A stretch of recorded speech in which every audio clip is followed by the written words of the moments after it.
On September 16th of 2023, without warning, the Earth began to hum. A low, strange vibration reverberated through the crust. This set off seismic alarms all across the globe. For 9 days straight, the planet was pulsing with this horrifying rhythm, and scientists had no idea what was going on. Meanwhile, the total disaster was happening in Greenland. It wasn't an earthquake. They knew that much. They could tell it by the rhythm. Since we all live on giant tectonic plates, they constantly move and slide on magma like icebergs on water. Sometimes, as they move, they can rub against each other or collide or break. In any case, all this causes an incredible release of energy that sends shock waves through the ground. That's when we feel the ground literally shaking, and it's what we call an earthquake. These vibrations we feel are called seismic waves. Seismometers pick them up as pings or rumbles. In a typical earthquake, they create a bunch of different frequencies. It's a crazy chaotic mix of low and high frequencies, like smashing every piano key. What was weird about the Greenland event is that the signals weren't like that at all. It was a steady, single-frequency vibration, as if some ancient machine was stirring beneath the Earth. It's like one piano key being struck over and over, creating a doom-like, repetitive sound. Turns out, what they were hearing wasn't the noise of tectonic plates going wild. It was a phenomenon seismologists had never seen before. The days passed, and the mysterious noise just kept going. The vibrations repeated every 90 seconds, echoing around the world. The hunt for answers was growing more desperate. Seismologists had no idea what they were dealing with. They had to gather a huge international team of 68 people from 15 countries. All these scientists were gathering seismic data, satellite images, and doing some advanced math for several days, until they finally realized who the culprit was. Water. It all happened in a remote, desolate region of East Greenland. This place is full of fjords, narrow inlets of the sea between high cliffs, kinda like deep water-filled valleys surrounded by towering rocky sides. In this area, surrounded by jagged peaks and icy waters, the air was still. The landscape seemingly frozen in time. Nothing here changed much for years, until one day. A colossal landslide has unfolded in the Dixon Fjord. One of those steep mountainsides towering over the fjord at almost 4,000 feet high collapsed in a massive landslide. Picture a huge chunk of this mountain crumbling and crashing down into the fjord below. This sent a deluge of rock and ice crashing into the water. The impact was just apocalyptic, 882 million cubic feet of debris. That's enough ice and rock to fill 10,000 Olympic-sized swimming pools, or 10 Great Pyramids of Giza. And all this nightmare hurled into the water with such force that it kick-started a tsunami about 360 feet high, taller than the Statue of Liberty, into the air. What's crazy is that this incredibly powerful wave was trapped in the fjord by narrow cliffs, unable to escape. It's like water sloshing in a closed bathtub. For 9 days, the mega-tsunami continued to churn through it. That's why we heard this endless hum. It was a rhythmic back and forth of the water slamming against the walls. The shock waves were rippling deep into Earth's crust, vibrations so strong that they were picked up by seismometers around the globe. This was a phenomenon so rare, so unprecedented, that it left scientists stunned. It turned out to be a perfect storm of elements. A glacier, weakened by years of warming, could no longer bear the weight of the mountain above. This collapse was inevitable, and the chaos literally shook the Earth to its core.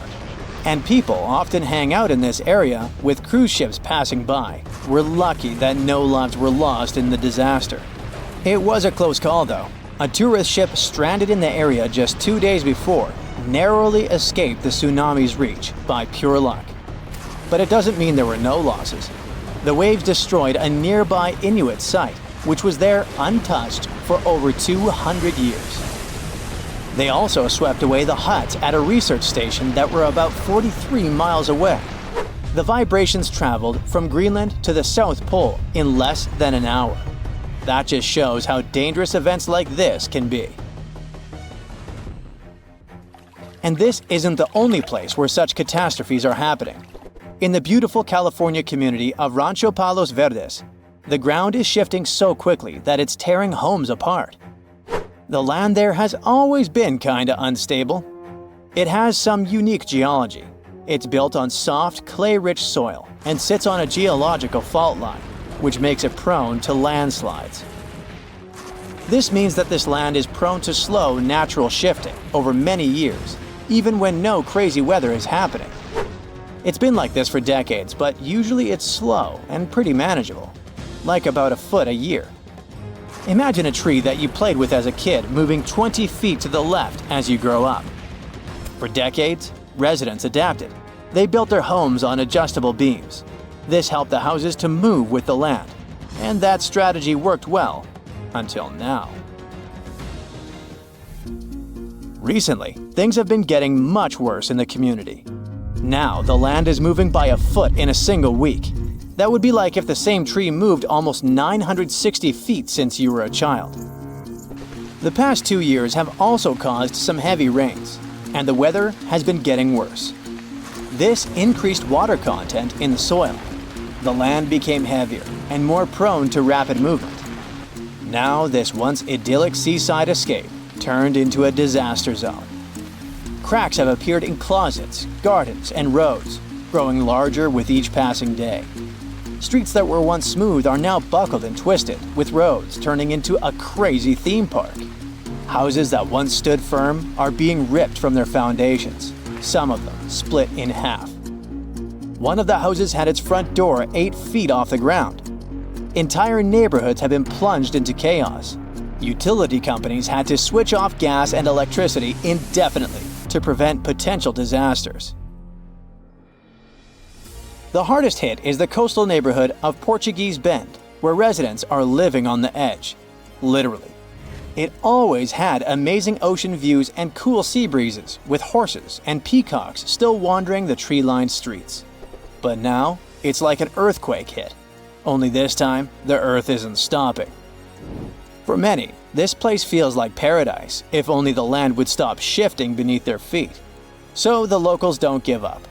Some of them had to leave, but many are determined to stay and fight, despite the destruction. But they still have to pour in hundreds of thousands of dollars to save their properties. People have installed generators to keep the lights on and set up sewer systems and pumps to drain the groundwater causing the landslides. Some say that the only way for these neighborhoods to survive might be to go completely off-grid, installing power walls to store energy and stuff like that. People are trying their best to run the sewer system off generators. They hope that they could get rid of this water in the soil that's causing these hellish landslides in the first place. They're determined to fight, but they will need help and support from the government to fight this disaster. Landslides are actually more common across the US than many might think. And new maps and data show that tons of people in the country might be in danger. Scientists managed to create the first very detailed, very cool map that shows where these landslides might happen, county by county. It's based on a lot of data and the history of 1 million previous landslides. They say that nearly 40% of the United States is at risk of experiencing landslide activity, which could lead to some insane catastrophes in certain areas. Luckily, now both residents and engineers can keep this in mind. But all this shows how vulnerable we are to natural disasters, and how we should always stay alerted. So, since 2000, the world has been hit with more than 1,700 earthquakes with magnitude greater than 5. Many happened around the Ring of Fire, located around the Pacific Ocean. In North America, the biggest threat is the San Andreas Fault Line, which can create an earthquake of a magnitude higher than any other, earning it the spine-tingling nickname, the Big One. The potential destruction of California is a terrifying prospect that could have unimaginable consequences. But the Big One is just the beginning of what's to come. Bad news. Scientists have predicted an Earth-shattering event that will occur in 2030. Like it or not, there's a 70% chance that we'll experience the big one, and it will be an earthquake with a magnitude of 6.7. The San Andreas fault line will cause the big one, but what is scary is that we can't predict it. On the other hand, a massive earthquake occurs every 100 years. This means there's always time to prepare for a natural disaster. If we traveled back in time, we'd see a few significant earthquakes like the ones that wiped out San Francisco and Fort Tajon. Buildings made a long time ago are not quake-proof. They will collapse. Even if they survive, you should not enter them. But buildings are not the most dangerous part. You should watch out for electrical lines and gas pipes. Your hill house might be lovely, but it is extremely unsafe. During quakes, the hill can turn into a massive landslide that will destroy everything in its path. Say goodbye to road trips because all the roads will be ruined. You should have some spare water and food since you won't be able to go to the supermarket. This disaster won't be cheap. It will cost the U.S. around $200 billion to recover from the quake. At least the earthquake will not trigger tsunamis. But there's something that can cause more damage than the big one. The notorious Cascadia subduction zones start in California and ends up all the way in Vancouver, Canada. The San Andreas fault line is nothing compared to this zone. It can wipe the whole coast off the face of the Earth, an example of hyperbole. Subduction zones are tectonic plates forced to be one under the other and constantly pulling apart. One is called the North American Plate, and the other is the Juan de Fuca Plate. Zones like these are not to be messed with, since they are terrifying hotspots for earthquake activity and extremely dangerous because they cause massive underwater quakes. But they are underwater, so what can they do to us? Well, they can cause giant tsunamis, flooding cities, and destroying the coastline. Right now, the most active zone is the Ring of Fire. The Cascadia zone might be less active, but it is like a sleeping beast that can wake up and destroy everything in its path, causing a groundbreaking earthquake. The last time all this stress was released was in the year 1700. Unlike the San Andreas quake, this one will cause massive tsunamis and much bigger shocks. Let's hope you'll be camping in an open field at that time, because most buildings and bridges will likely be destroyed. Also, be ready for the aftershocks, as they'll be devastating. Nature won't be spared either. Landslides will change animals' habitats. Even our homes will be changed forever. Luckily, there is a light at the end of the tunnel, and scientists are doing everything they can to ensure our safety. New rules are implemented. Every new building must be able to withstand massive shocks. They're developing modern warning systems, and every new infrastructure must follow strict quake-proof guidelines. The Juan de Fuca and the North American plates are locked together, but they won't stay like that forever. When they unlock, get ready for a massive shake. The closer you are to the epicenter, the more damage you'll experience. But even if you are lucky to be far away, you may still feel the ground shaking for some time. Now, if we compare the Cascadia subduction zone and the San Andreas fault, we'll see how much more dangerous the Cascadia zone is. In 1994, there was an enormous 6.7 magnitude earthquake in the Northridge area, close to the San Andreas fault. Sadly, many people didn't make it, and some were injured. Back then, buildings were not strong and earthquake-proof, and many of them were damaged. The Cascadia subduction zone can potentially cause a magnitude 9 earthquake. A magnitude 6 quake has the power of around 44 million pounds of dynamite, but a magnitude 9 has the power of 44 trillion pounds of dynamite. The strongest ever recorded quake was in Chile. Its magnitude measured 9.5, and it destroyed most everything. So let's say you've survived the quake, but the struggle is far from over. Soon after, a massive tsunami will strike, with waves that might reach up to 100 feet in some areas. That's so unlike the San Andreas earthquake, which can't produce any significant waves. So say goodbye to your beautiful garden, since salt water will destroy trees and plants, changing the environment for a period of time. The only positive thing will be you won't need Halloween decorations, because all those dried-out trees will resemble a ghost forest. The combination of waves, quakes, and the sheer size of the area will make this natural disaster much more dangerous than any caused by the San Andreas fault or the so-called big one. A quake similar to this happened around 300 years ago. Many more have been recorded in the past 3,500 years, proving that they continually occur every 400 to 600 years. So, technically, we have around 100 to 300 years before the next big one hits. We still have no idea how exactly the Cascadia subduction zone works, because we discovered it in 1970. This zone is super scary because it can cause big earthquakes. It was found by accident when researchers studied the Ring of Fire. They wanted to know if this area had caused any trouble in the past years, and the proof was under their noses. In Washington, there is a horror forest where nothing has been growing for years. When researchers tested the soil, they found a tremendous amount of salt. They put 2 and 2 together and concluded that a massive tsunami had been the reason. Experts still didn't know when the forest was destroyed. But Japan kept records of a gigantic earthquake that had a similar effect. It was the one that happened in the year 1700. There is a 1 in 3 chance that the next one will occur in 2050. You must know how to survive the Canadian earthquakes and make it out unscathed, so listen carefully. Those who live in this area have almost no experience with earthquakes like this one. Surviving the quake is relatively easy, but the tsunami coming afterwards is the real danger.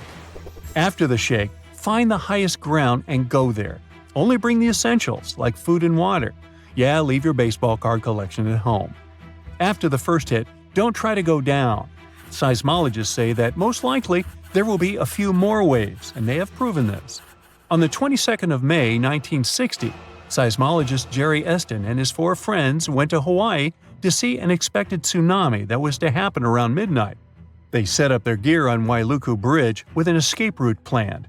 This bridge had been destroyed in the previous tsunami, but the new one was much taller and better. After midnight, the water was 4 feet above the average level. The second wave hit a half hour after midnight, and the water rose another 9 feet by 1 a.m. The water started going down and dropped by 7 feet, but the horror was far from over. Next, they saw a wave that was around 20 feet tall. This shows us that tsunamis are unpredictable, and we should listen to experts to stay safe. Now, at first glance, it seems like we're on a giant raft called a continent that's just floating around on some molten lava until it hits another continent. Okay, let's make a quick stop at high school science class. Our home planet is like a cake with different layers of ingredients stacked up on top of each other. The Earth's core, mantle, and crust. Hey, where's the frosting? The cake batter on top represents the crust of the Earth, made up of 3 types of tasty rock: igneous, sedimentary, and, say it with me, metamorphic. These rocks are formed in different ways, such as from solidified lava or from the deposits of particles and minerals. The crust is what we stand on, a home to our continents, oceans, and everything we see around us. Then you have the mantle, not the baseball player, the layer that lies right below the crust. Many people think that the mantle is just lava, but it's not quite like that. Just like how you mix different ingredients in the cake batter, the mantle is made up of different types of rocks that are constantly moving and shifting. And finally, we get to the sweetest part of the cake, the center, or in the case of Earth, the core. It has 2 parts, the outer and inner core. The outer core is made of molten rocks and metals that are incredibly hot. Ow! Even hotter than the surface of the sun. The inner core is solid, even though temperatures there are crazy.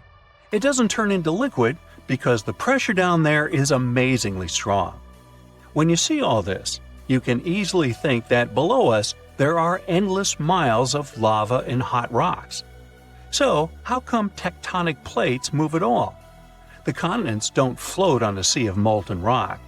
The oceanic and continental crusts really sit on a mantle.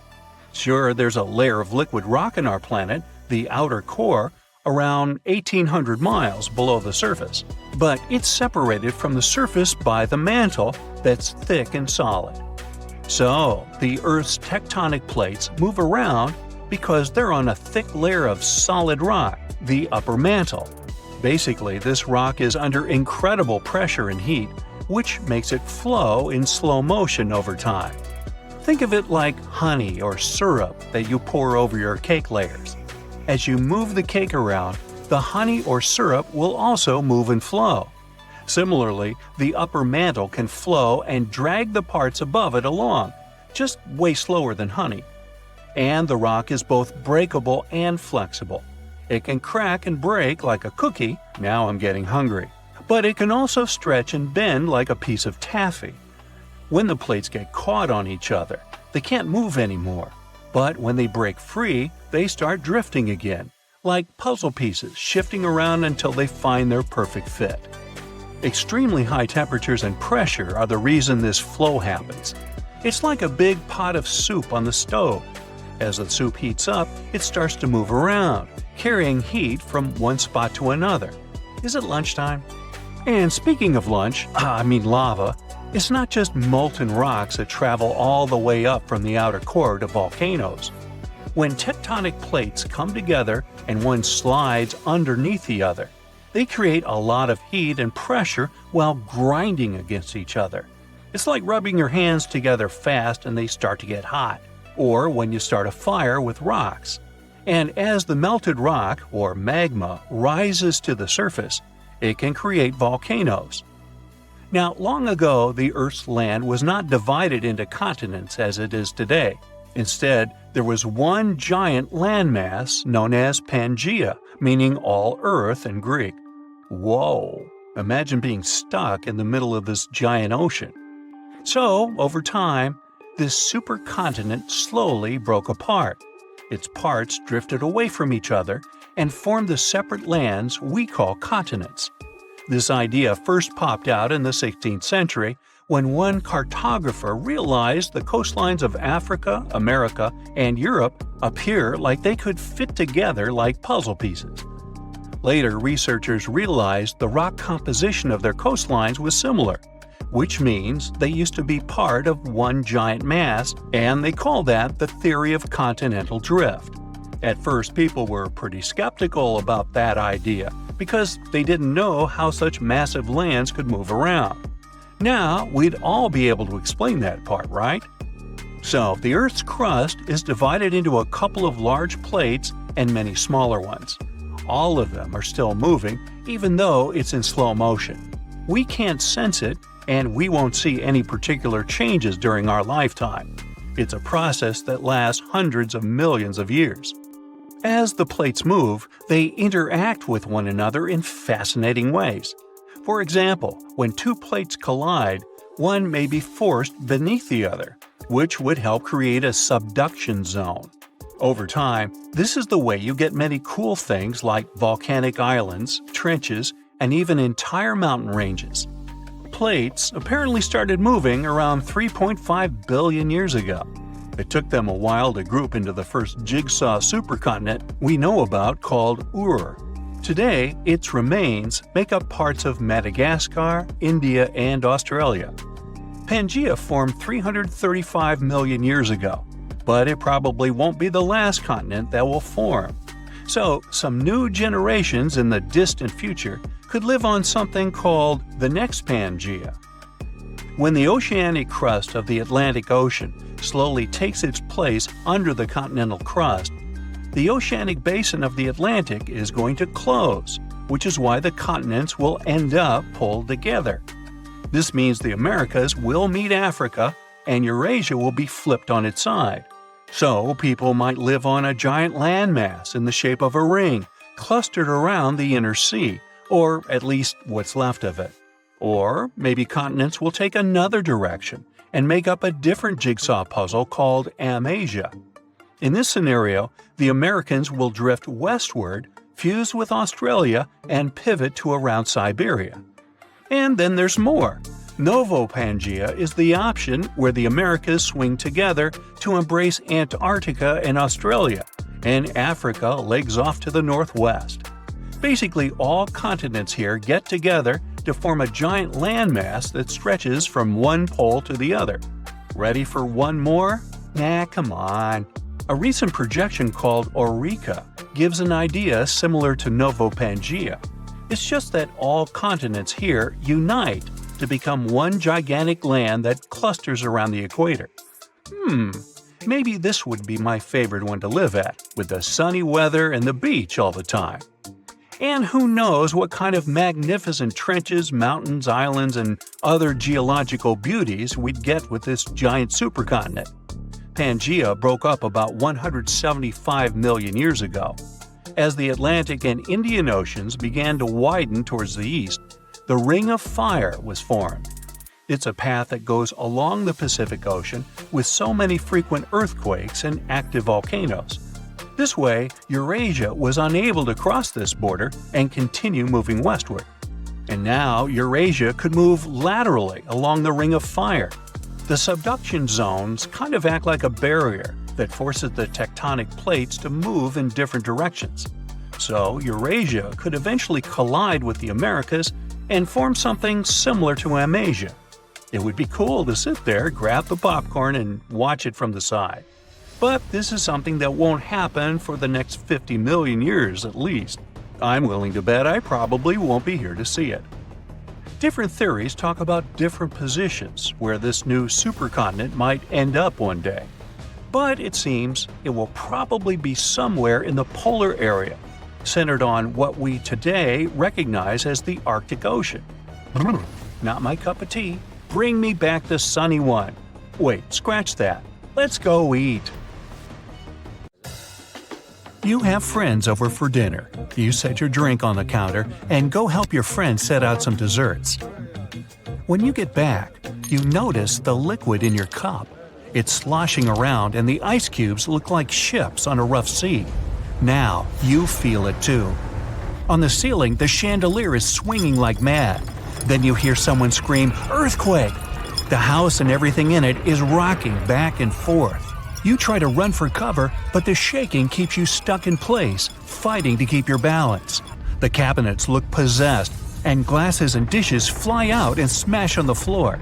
The bookshelves topple over, and everything hanging on the walls sways and falls off. You duck under the dining room table, trying not to get hurt on all those broken dishes. Yeah, you've been through earthquakes before, but none like this. Checking your phone? Typical, no signal. You can't believe what's about to happen. The screams get louder, and suddenly, the whole house collapses. The biggest earthquake ever recorded happened in Chile in 1960. Disaster came in the afternoon, just when everyone was out enjoying themselves. To cause serious, life-changing damage, you need to have a magnitude of around 7 or so on the Richter scale. This one was 9.5. This part of Chile is smack dab on the so-called Ring of Fire, the most active volcanic and seismic area in the world along the Pacific Rim. The initial shaking lasted around 10 minutes, and after 2 days, many aftershocks were still strong enough to set off a volcano in the south of the country. But that's not where it ended. The earthquake unleashed a series of tidal waves all over the Pacific Ocean, with some reaching over 80 feet high. The waves and earthquake were so strong that they even affected Hawaii, Japan, and the Philippines. It caused around $500 million $1960 worth of damage. Many were left homeless. Much of their infrastructure was smashed too. Buildings as far as the eye could see were toppled, and debris piled everywhere. Scientists estimate that this earthquake was so powerful, it shifted the Earth's axis, making our days 1.26 microseconds shorter. That might not seem like a lot, but think about it. Just one natural disaster was strong enough to make time move. Many of the coastal cities were flattened and floods were widespread. The economy spiraled downward. According to studies, if this earthquake happened today, it caused more than $20 billion in damages. So what would happen if an earthquake twice that size hit without warning? For starters, you'd likely feel the effects even further away. Tidal waves wouldn't just hit the coasts of Japan and the Philippines. They would move even further to China, Korea, Vietnam, and even Australia. And those waves would be significantly higher than 80 feet, perhaps double that. That's like 8 giraffes piled on top of each other, surfing your way. If you live by the coast, you'd notice the waves. If you saw the water recede way back so you could practically see where all the fish call home, you'd know it was time to run. Chances are that a tsunami's heading your way. Say it really happens.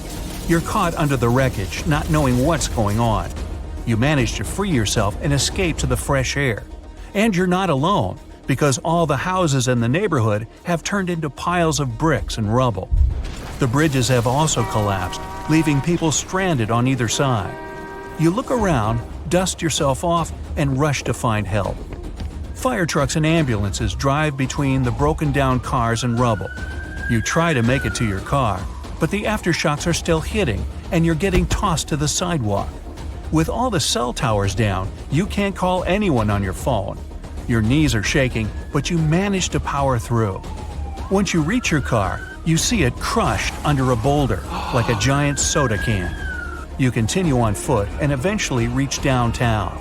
It looks as if some giant got angry and knocked all the buildings down. You push forward and try to see if you can find some help. Without warning, your phone vibrates.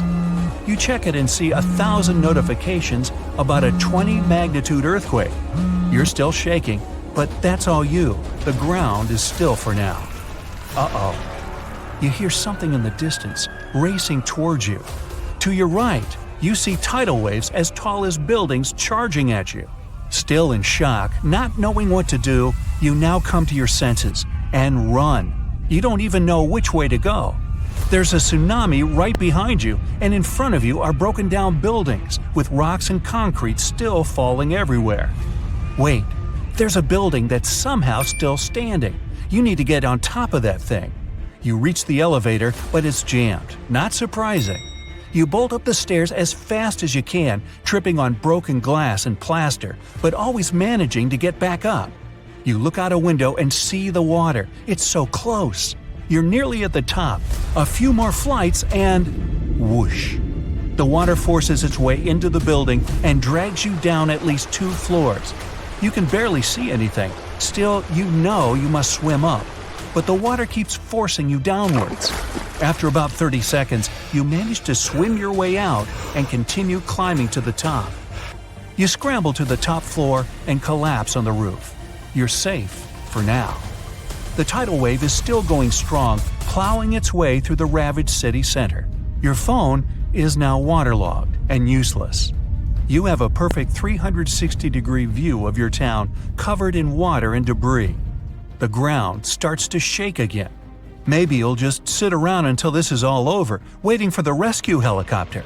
But then, a loud explosion that almost breaks your eardrums shakes the ground even more.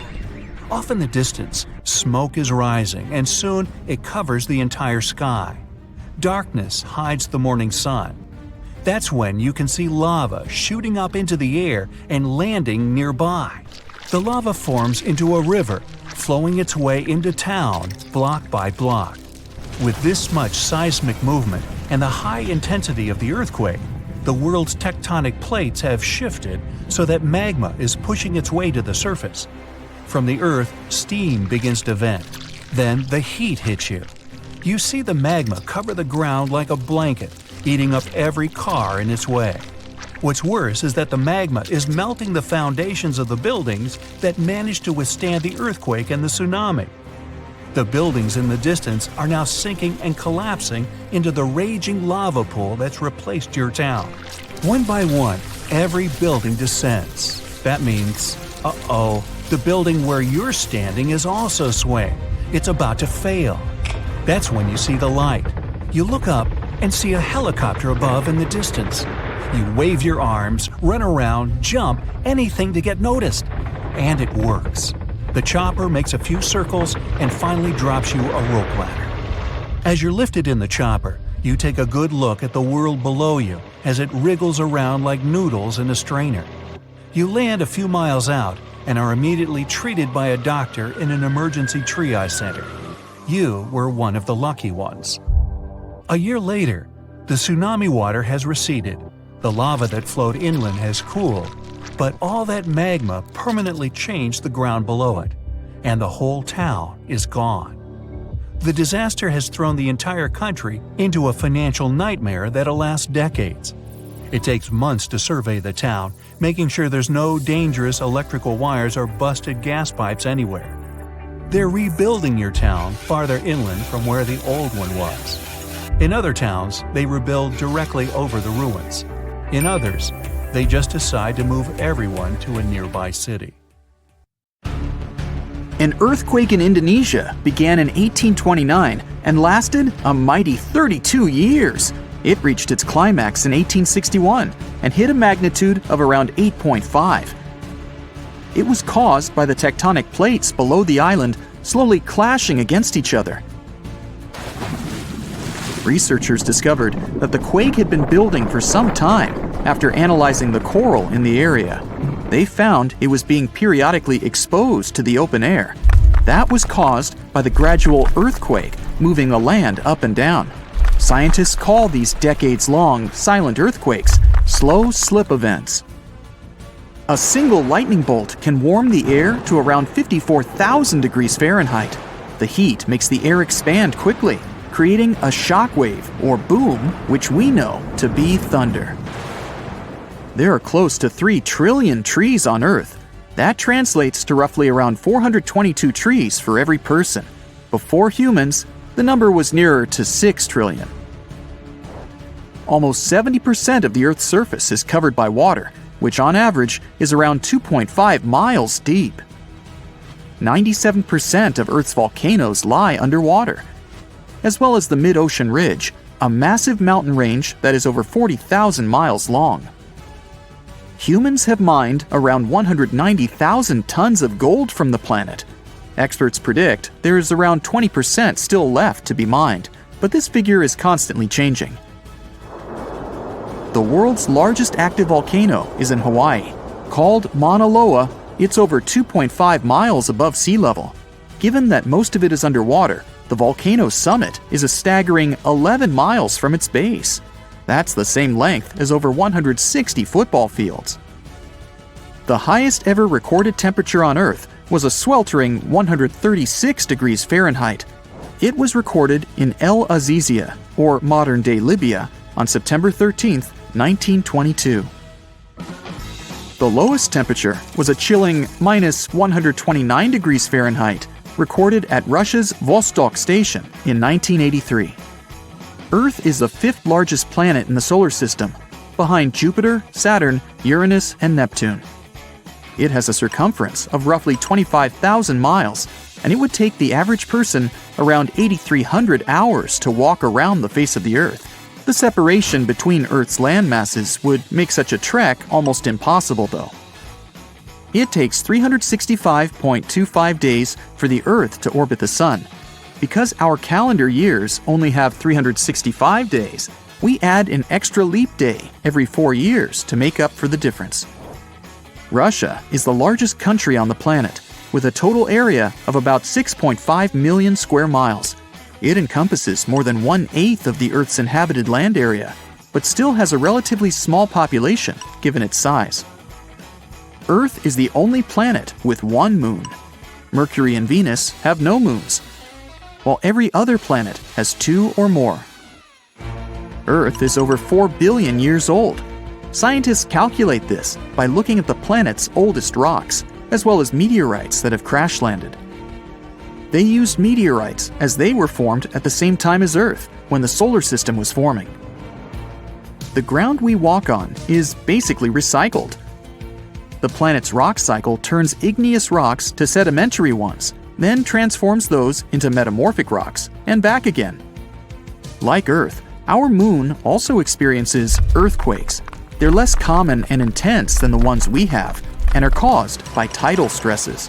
A tidal stress is basically the relationship between the gravitational pull of the moon on the Earth and that of the Earth on the moon. Despite being the 5th largest continent, Antarctica holds 70% of the planet's fresh water and about 90% of its ice. Bangkok is the most visited city in the world, boasting 23 million visitors in 2019 alone. Paris, London, Dubai, and Singapore make up the other cities in the top 5. The lowest layer of Earth's atmosphere is called the troposphere and is the reason we have weather. Sunlight heats the planet's surface, which causes warm air to rise up to the troposphere. This air then expands and cools as the air pressure decreases and sinks down, where it is then warmed by the Earth again. Coral reefs are the largest living structures on the planet, with some even being visible from space.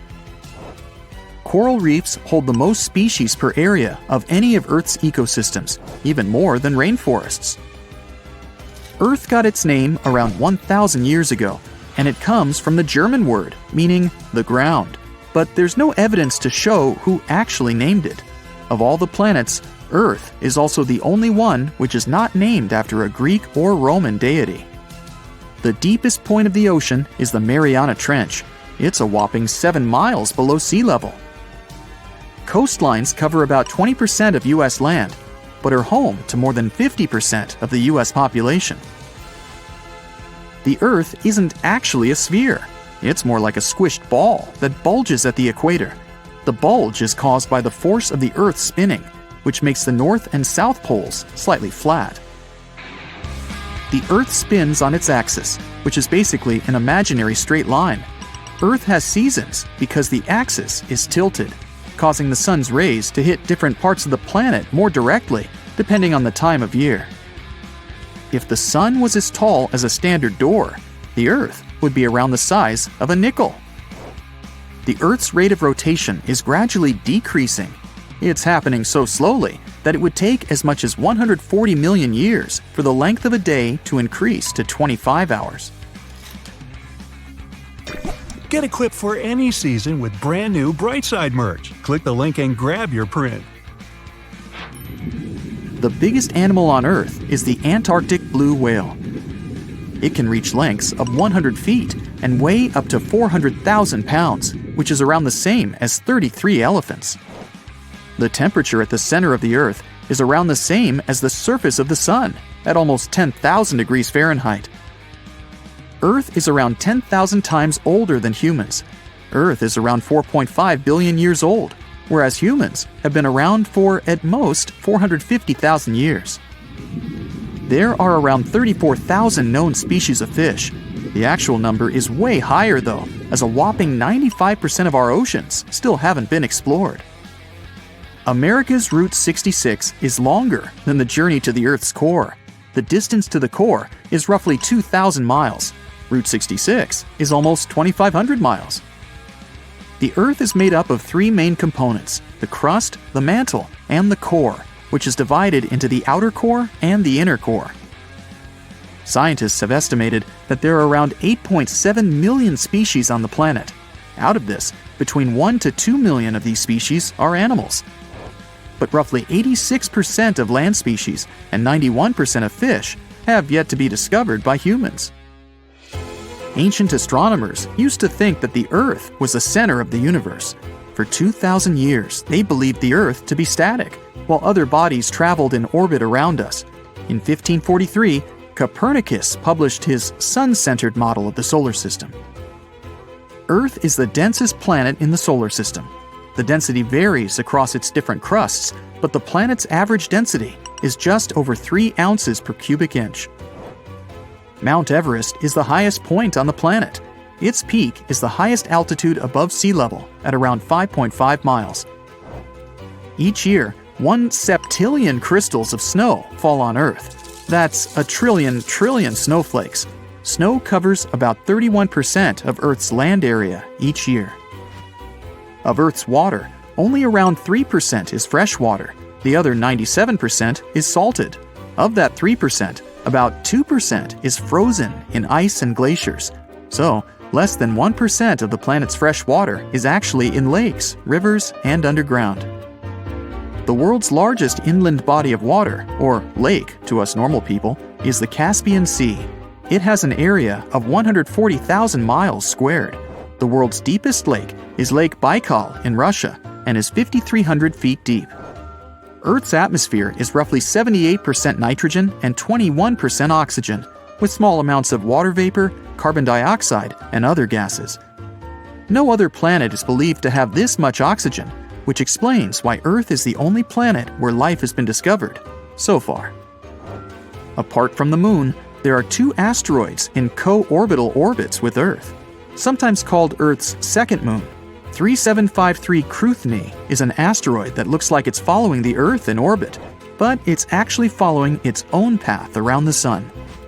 2002 AA29 is another asteroid which makes a horseshoe orbit around the Earth that draws it close to the planet every 95 years. You step on the surface of the moon. It's unusual. You definitely feel lighter here, and it's easier to walk. You decide to check out that obsessive idea of yours. Jump on Earth's natural satellite. And even despite your bulky spacesuit, you literally fly up into the air. Woohoo! Anyway, you continue your walk on the surface of the moon when you feel something strange. The ground under your feet is it shaking? It feels as if an earthquake has just started on the moon. But that's simply impossible. Or is it? Surprisingly, your gut feeling hasn't let you down this time.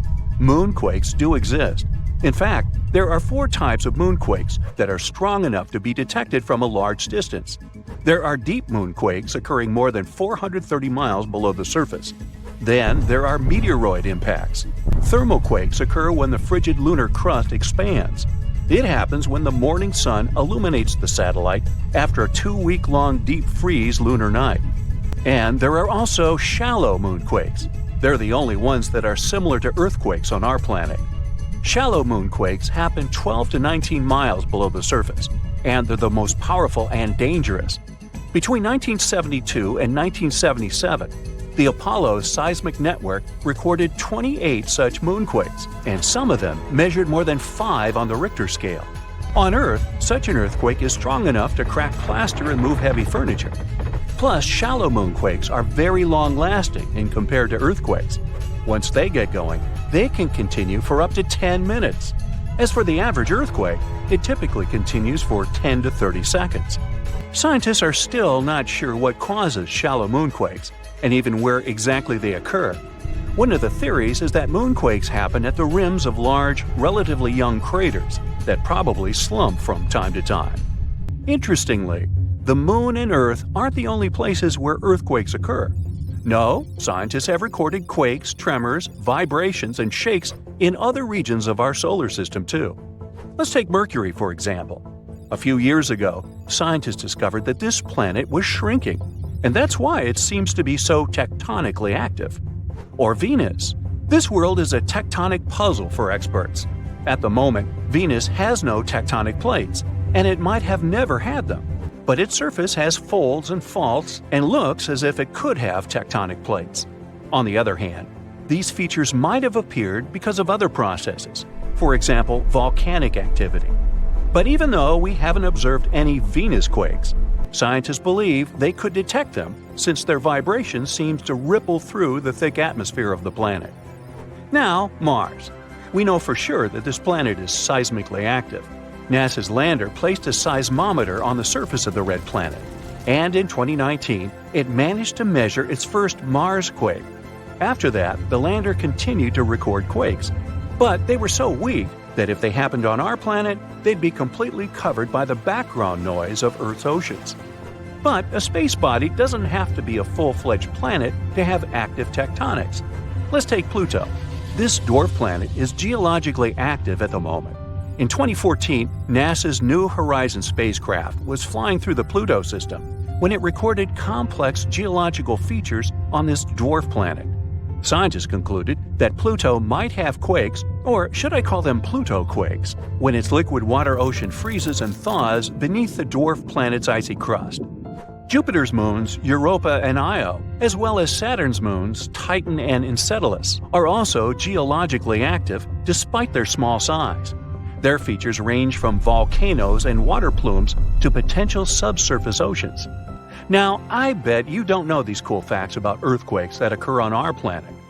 There's one place on Earth where a whopping 90% of all earthquakes occur. It's called the Ring of Fire, and it stretches around the Pacific Ocean from New Zealand all the way to South America. Looks to me more like a horseshoe. Anyway, experts claim that these countless earthquakes are caused by the abundance of volcanoes in that region and the constant movement of the tectonic plates. Around 500,000 earthquakes happen on Earth every year. but many of them occur very, very deep in the Earth's crust, and only special equipment can detect them. We feel around 20% of earthquakes, and only 100 of them can cause damage. The largest recorded earthquake occurred in Chile in May 1960. It was a magnitude 9.5 on the Richter scale. It was truly devastating. During that earthquake, seismographs detected and recorded seismic waves that traveled all over the world. They shook the planet for many days. As for the most powerful earthquake that occurred in the U.S., it was 9.2 and happened in Alaska. By the way, Alaska, along with California, is the most earthquake-prone state in the U.S. and one of the most seismically active regions in the world. A magnitude 7 earthquake occurs there almost every year. A mega-earthquake can actually shorten the length of a day for the entire planet. NASA claims that really large earthquakes can shift our planet's axis and, thus, change the duration of a day. Now, of course, you won't notice it since this change is measured in microseconds, and 1 microsecond is 1/millionth of a second. Scientists think that the 9.1 Sumatra earthquake, which occurred in 2004, shortened the day by 6.8 microseconds. Now, not even the best specialists can predict an earthquake. That's mostly because the mechanisms that trigger earthquakes are extremely deep underground. But these days, people have learned how to figure out a more precise time frame of when an earthquake might occur. Earthquakes can be triggered by volcanic eruptions or, let's say, meteor impacts, but most of them are caused by the movements of our planet's tectonic plates. Earth's surface consists of 15 to 20 constantly moving tectonic plates. Pressure increases when they shift, and this can make the crust of our planet break. San Francisco is moving toward Los Angeles right at this moment. The speed of its movement is about 2 inches per year. That's as fast as your fingernails grow. It's happening because the two sides of the San Andreas Fault, which is the continental fault extending 750 miles through California, are slipping past each other. So, in several million years, Los Angeles and San Francisco will be neighbors. Lakes, ponds, and canals become slightly warmer and start to stink before an earthquake. It happens because gases get released when tectonic plates shift. Most animals feel these signs and change their behavior. For example, scientists noted toads completely disappearing before an earthquake in Italy in 2009. But as soon as the natural disaster was over, they returned. Even after an earthquake is over, you might still see water sloshing around in your swimming pool. There's no need to worry. This is a phenomenon called a seiche. The water can keep sloshing around for hours after the earthquake is over. For example, the pool at the University of Arizona lost some water from a seiche caused by an earthquake in Mexico that occurred 1,200 miles away. On February 27, 2010, a massive earthquake started in Chile. It measured 8.8 on the Richter scale. As a result, Earth's crust in that region was ripped so dramatically that a city called Concepcion moved 10 feet to the west. Another earthquake resulted in the tallest mountain in the world, Everest, shrinking by 1 inch. It happened in 2015 when a magnitude 7.5 earthquake caused several Himalayan mountains to decrease in size. The Japanese used to believe that earthquakes were caused by namazu, a giant catfish that lives submerged in the mud under the Japanese islands. The fish would thrash about, causing seismic activity.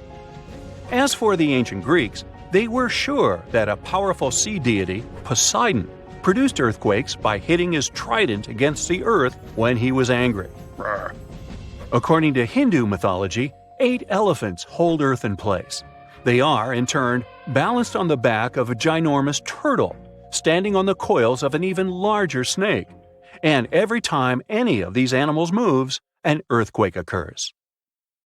Back in the day, from 774 to 775, Earth got hit with a mega blast of radiation. This crazy burst of energy left its mark. 3 rings from that year show way too high levels of radioactive stuff. But what exactly caused it? Scientists are inclined to think that the reason was a solar flare.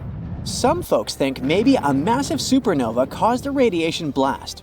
But astronomer Phil Plait says that if that had been the case, it would have had to be less than 1,000 light years away and would have had been crazy bright. But there's no record of that happening. No bright, shiny Death Star in sight. After looking at the radioactive carbon and beryllium in tree rings, scientists ruled out a bunch of other possibilities. At first, they considered that it was a smash-up between neutron stars or a neutron star and a black hole. These types of crashes produce a super quick blast of gamma rays without any light show, which lines up best with the evidence. But these kinds of collisions are super rare. Plate thinks it's kinda unlikely that this is the answer. He figures we should only see one of these events in our galaxy about once every million years. So having one just 1,200 years ago seems pretty wild. Scientists are seriously worried about these rare events. If one happened closer to Earth, it could seriously mess up life on our planet. Even if it was thousands of light years away, a similar event today could cause chaos with all the fancy electronic systems we've come to rely on. So it's a good thing those gamma ray bursts are so rare, because if they were more common, Earth might be in for a rough ride. You may think that if our planet could withstand mega radiation blasts, it can easily withstand something less frightening. Let's say grasshoppers. Sorry to say that, but it's not exactly true.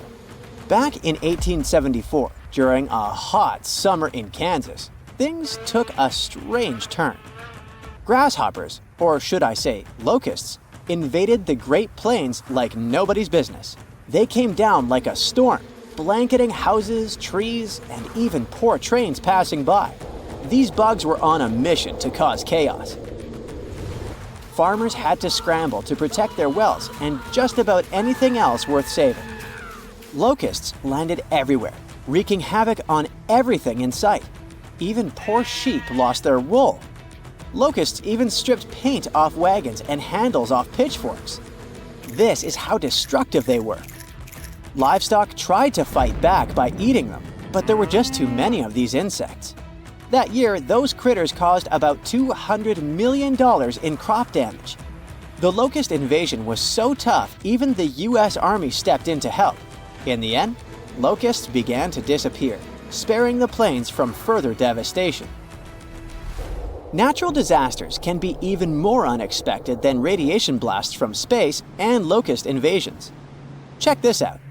Back in June 2017, a reindeer herder up in northwest Siberia was minding their own business when they suddenly heard a crazy loud blast and saw smoke shooting up from the ground. If that happened to me, I'd need to change my pants. Sorry. Later on, they found this huge hole that was like 23 feet wide and nearly 65 feet deep and was surrounded by chunks of ice and dirt. It turned out that there were over 17 such black holes in the area. They were filled with peaty water and shrouded in mystery. Some folks thought those were sinkholes. Others were sure they were left by top-secret device tests or even a bunch of meteorites. Now, the latest idea is that these holes are actually craters caused by the Arctic warming up and melting the frozen ground. The theory states that as the ground thaws, gas pockets trapped beneath the surface burst through, creating such dramatic holes. Apparently, these eerie craters have been showing up in specific spots in Siberia where ancient geological faults have been leaking out hot natural gas for ages. Combine that with some leftover methane from old lake sediments, and you've got a recipe for some explosive surprises as the planet heats up. Not scared yet? All right, maybe you're afraid of darkness, huh? If so, you wouldn't like it back in 536. It's the year when the world went through a crazy 18-month period of darkness. A mysterious fog covered Europe, the Middle East, and parts of Asia, blocking out the sun and causing chaos. It was like the Dark Ages, but for real. It turns out that the main culprit behind this fog was a volcanic eruption in Iceland. This eruption spread ash across the northern hemisphere, causing temperatures to drop and crops to fail. People were freezing and starving. It was a mess. Historians from back in the day even talked about how weird it was. The sun looked like the moon. Summers were freezing cold, and even China had summer snow. It was all because of the volcanic ash blocking out the sun. And to make things even worse, this period of darkness sparked the beginning of the bubonic plague in 541. Talk about a rough time to be alive. Let's go back to Siberia real quick. Back in 1908, way out in the wilds of Siberia, an asteroid dropped for an unexpected visit. Today, we know it as the Tunguska asteroid, but it didn't get its name instantly. Local folks only caught a glimpse of the show. A bright fireball streaking across the sky, followed by a massive boom. Trees went flying, fires blazed, and animals weren't too happy about it either. But since the area was so remote, not many folks took notice. For almost 2 decades, nobody bothered to check out the Tunguska site. People had too much on their plates back then. But then, scientists finally made it out there and found evidence of the asteroid's shenanigans. Later in expeditions, they found some spacey microparticles. Fast forward to now, and NASA has a whole planetary defense thing going on. They even sent a mission to test out asteroid deflecting tech. Because who knows when the next cosmic rock will come knocking on our door, right? In the middle of the 19th century, there was one more epic solar storm called the Carrington Event. It may not sound like a big deal to you, but it had pretty rough consequences. The next day after the storm, Earth was hit with this insane geomagnetic storm that threw telegraphs off the rails and brought auroras to the tropics. And it's the place where they normally never show up.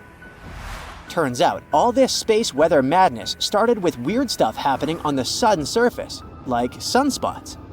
From these spots, solar flares and other crazy electromagnetic stuff can pop out and mess with our technology. Massive solar storms like this one can shoot out from the sun at speeds of up to 1,800 miles per second. They can contain billions of tons of solar material, complete with a sassy little magnetic field that loves to mess with Earth's magnetic field when they meet. Now, listen closely. We're getting close to the next solar maximum in 2025, so it's a good time to check out the history of the worst solar storms, like the Carrington Event, and take notice. Imagine if a similar storm hit today. An internet apocalypse, anyone? Businesses would be sent offline and we'd be facing some serious damages. Luckily, these mega solar storms don't happen very often. But hey, space weather is tricky to predict, so who knows when the next one will hit? The strongest earthquake ever to strike east of the Mississippi River that happened over 200 years ago was never over, according to some scientists. Most earthquakes last seconds to minutes, and the official record breaker so far is a silent one in Sumatra that was going on for 32 years. This slow slip event triggered a massive quake and a tsunami. So if it's true that the new Madrid earthquake is still sending aftershocks, we'll have a new top name for this sad list. The earthquake started in December of 1811 with a powerful quake in a sparsely populated part of northeast Arkansas. They felt the shaking almost 1,000 miles away in the White House, and the tower bells were ringing in Boston, even further away. It even made the mighty Mississippi flow backward for a few minutes over new waterfalls formed by shifted ground. The town of New Madrid, Missouri, completely disappeared in the disaster. The Earth wouldn't stay still until the end of January the following year, when things got serious again. A massive quake hit, this time near the junction of the Ohio and Mississippi rivers, right in the Missouri boot heel. Geologists believe it was a rupture on the New Madrid Fault, putting even more strain on the nearby Reelfoot Fault. Just when people thought it couldn't get worse, another 2 weeks of trembling passed, and the Reelfoot Fault snapped deep beneath New Madrid. Down in Tennessee, about 15 miles south of New Madrid, the ground uplift created Reelfoot Lake. Steamboats were chugging along the river, with thousands of trees floating and acres of woods torn apart by the quake. In St. Louis, Missouri, which is 160 miles away, buildings were badly damaged, and chimneys fell in Cincinnati, Ohio, 400 miles away. People all the way in Montreal, Canada, over 1,000 miles away, felt the earthshake. Seismologists have registered about 200 small earthquakes in the new Madrid Seismic Zone every year since 1974. Some researchers believe that up to 30% of those were aftershocks from those big quakes back in 1811 and 1812. In parts of the U.S. where there's not much tectonic action going on, these aftershocks could keep rumbling for years, maybe even centuries, after the big ones hit. Aftershocks are the Earth's way of releasing all that built-up stress from the main quake. When the ground shakes from the first earthquake, it puts a lot of pressure on the rocks nearby. And when those rocks can't take it anymore, they crack, causing even more shaking. That's the aftershock. And they can be pretty intense, especially right after the main quake, but weaken over time. Not all scientists agree that contemporary earthquakes have to do with those from 200 years ago. We mostly associate faults with those lines where Earth's plates meet. But there's a whole network of those right under the center of the North American plate. They're like relics from 750 million years ago, when North America was part of a supercontinent called Rodinia. When Rodinia started to break up, it left behind these rifts, weak spots in the Earth's crust that run deep beneath the modern Midwest. It could explain the earthquake action.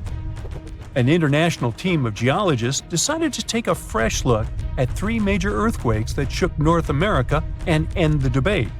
They used a new math method called the nearest neighbor.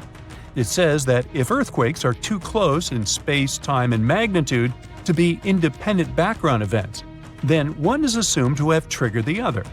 Depending on how you look at the numbers, somewhere between 10 to 65% of the recent quakes in the region could be aftershocks of those historic earthquakes. And a huge quake that hit Charleston, South Carolina at the end of the 19th century might explain up to 72% of the earthquakes in the area since then. But not all places are the same, so the scientific debate continues. In 1774, British explorer James Cook noticed a glow in the distance. It was the volcano of Mount Yasur in Vanuatu. This bad boy had been spewing lava and ash ever since, and it's quite likely that it's been doing that for way longer. The volcano has been sitting at alert level since October 2016, which means things are really unsettled around there. They've even marked off a 2,000-foot radius around the crater to keep people safe. There have been low to moderate outbursts, shooting out ash, gas, and steam, and some bigger blasts throwing stuff outside the crater. Satellite images have picked up on some hotspots of sulfur dioxide plumes, showing that Yasur is still cooking up a big storm down there. Stromboli, one of the volcanic islands near Sicily, officially has the Guinness World Record as the longest continuously erupting volcano. It has been putting on a fiery show for over 2,400 years straight. Ancient sailors nicknamed it the Lighthouse of the Mediterranean. Most of the time, Stromboli's just spitting out spatter, but every now and then it throws in some lava flows or shoots up some moderately high fountains. Sometimes you might even catch a glimpse of steam-driven outbursts. Over 200 million years ago, the world went through a major makeover, with not one, not two, but 4 massive volcanic eruptions changing the game.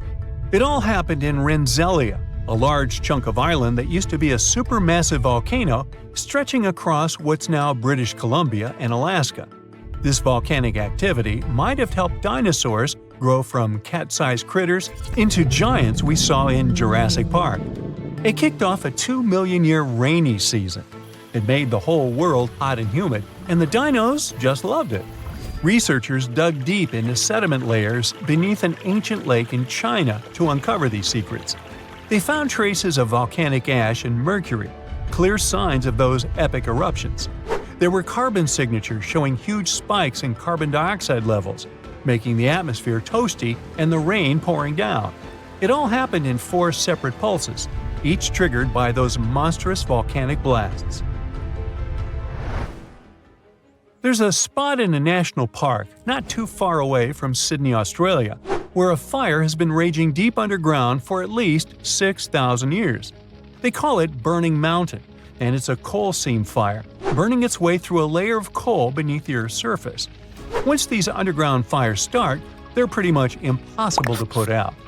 This ball of fire is up to 30 feet wide and extremely hot, but there's no flame, it's smoldering. The fire has been creeping along at a pace of about 3 feet per year. A local farmer first spotted it in the 19th century and thought it was a volcano. The people who have lived here for ages believe this place is sacred. They've used it for cooking and crafting tools, and tell that it started from a widow's tears or the torch of a hero. But experts think it could have been a lightning strike or coal heating up like a summer barbecue from the interaction with oxygen. Some say it might have been burning since before the dinosaurs roamed the Earth. No one knows exactly how long this mountain will burn or in what direction it'll move. Right now, the coal has enough oxygen to burn for centuries or even millennia without human intervention. The fire is heating up the mountain like a giant oven, making it crack and crumble, inviting in more oxygen to feed on. Even if humans decide to take action, these coal-seam fires need truckloads of water and liquid nitrogen to tame them. Several years ago, explorers noticed that the smolder was creeping close to a cliff overlooking a little river. And depending on what the coal seam decides to do next, we could see some dramatic changes here in the coming decades.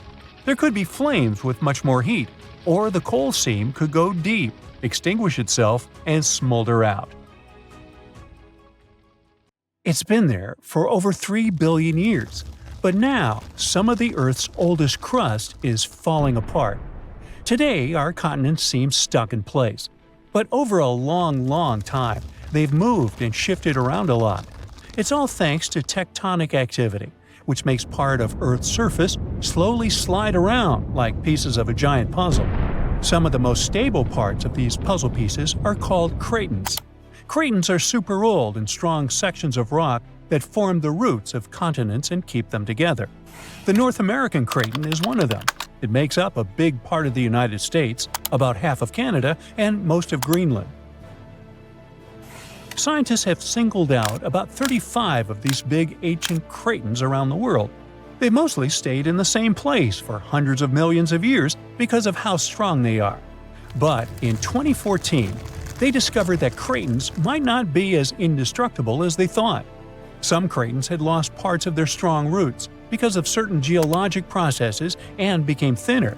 It looks like cratons could become less stable if they go through more tectonic changes. In 2024, scientists at China University of Geosciences analyzed an ancient landmass called the North China Craton, or NCC for short. They wanted to learn more about how some of Earth's oldest rock regions can break apart.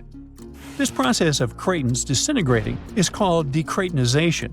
The NCC is so interesting to study because it has 3 main parts: the Western Bloc, the Eastern Bloc, and the Trans-North China Orogen, a zone that lies between the 2 blocks. Scientists found that during the Mesozoic era, the Eastern Bloc lost its deep ancient roots because of the strong Earth movements called tectonomagmatic events. So scientists wanted to see exactly how the processes in the mantle and the movements of Earth's plates led to the breaking down of the NCC. They created 4D models showing how the NCC's shape changed over time, including its surface shape, how its layers stretched, and the way earthquake waves moved through it. They found that a section of the tectonic plate slid beneath the craton and then began to roll back. This rolling and stretching made the strong rock thin out and eventually lose stability. All this started around 200 million years ago, back during the Jurassic period, when dinosaurs were rocking the world. The North China Craton isn't the only place where this decratonization process can happen. Other cratons, like those in North America, South America, and China's Yangtze region, may have gone through similar changes. Scientists say this shows how the continents on Earth have slowly changed and evolved over billions of years. And it looks like, when it comes to geology, there's no place that is 100% safe from changes, but it's no cause for alarm. You don't notice this, but our planet never stops moving and is perfectly normal. But sometimes, this movement still brings dramatic changes. In 2017, scientists made an official announcement that Zealandia can be called a new continent. The continental shelves of this mysterious continent are lying at a depth of around 3,280 feet below sea level.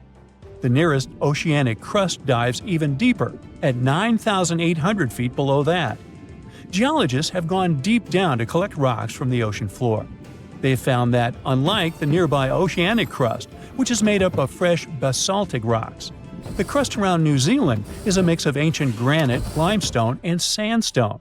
All this screams continental crust.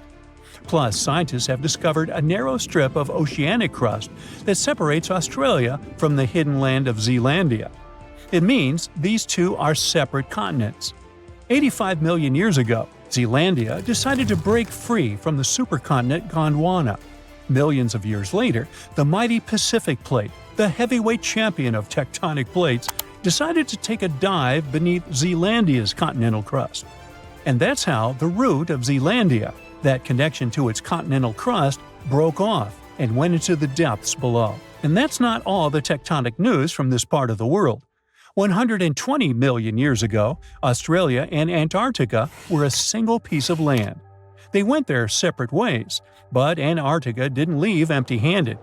Today, there's an oceanic plateau in the Indian Ocean. Long ago, it was connected to another lost continent, the Kerguelen microcontinent. Scientists believe that it made a land bridge between India and Antarctica. To find out what it was like, we can look at a tiny archipelago in the southern Indian Ocean.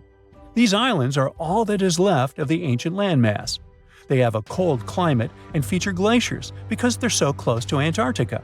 But in the past, the weather here must have been temperate with plenty of rainfall. The animals and plants would have been similar to those that live in tropical regions today. Another lost and found continent isn't hiding in the ocean, but under Europe.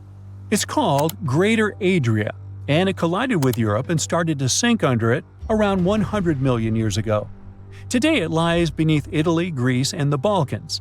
Its size and even shape match that of Greenland, the world's largest island. Greater Adria is no longer visible, but it left some clues. Part of it was embedded in the Alps. The other chunks are part of present-day Italy and Croatia, on the other side of the Adriatic Sea. Limestone rocks from the former continent started to change once they were under the European landmass. Great heat and pressure spread over tens of millions of years changed their structure. And that's when the limestone left the chat and the marble took its place. Greater Adria wasn't a solid piece of land like the big continent we see today, but more like a giant shallow shelf underwater. Over time, sand, mud, and other stuff settled on this shelf and slowly turned into rock. Greater Adria might have been a little like Zealandia or the Florida Keys, a chain of small islands sitting in a shallow sea. Above the water, there were probably lots of little islands and archipelagos, and beneath the waves, there were colorful coral reefs filled with marine life. If you lived back then and had a scuba tank, it would have been an amazing place to dive and explore. So, with all the things going on with the Cratons, who knows? We could see a new continent in the future. Plus, studying the Earth's crust even deeper can change history as we know it.